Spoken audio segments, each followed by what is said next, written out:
Salam, hər vaxtınız xeyir olsun. Bugün türklərin zeytinyağlı yarpaq dolmasını hazırlayacağım. Dedim hazırlamasını sizlərlə də paylaşım. Zəhmət olmasa siz də kanala abunə olub bəyənməyi unutmayın.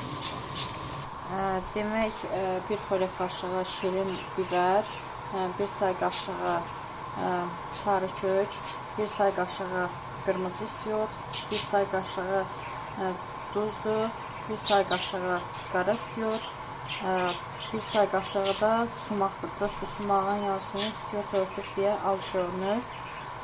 Nane qurumuzdur. Bir nəlbəki də nane qurusu çox.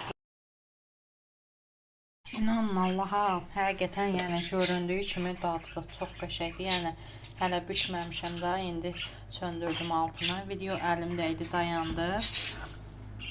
Yəni həqiqətən çox qəşəng dadı var bu formada. İndi bişirəcəm.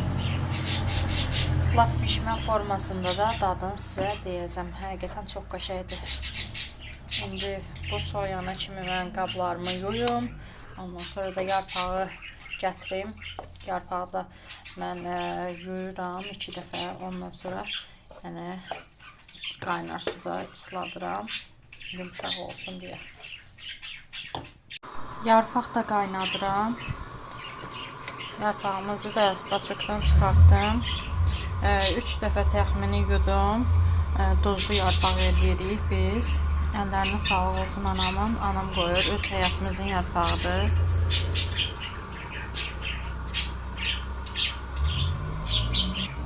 İndi inşallah bişirəcəm. Dadına da baxarıq. Hələ yarpağımdan suya atmadığım da var. Suya atdığım da budur. Qaynar sudan çıxartdığım yarpaqdır. Bunu yenə biraz suda saxlayıram.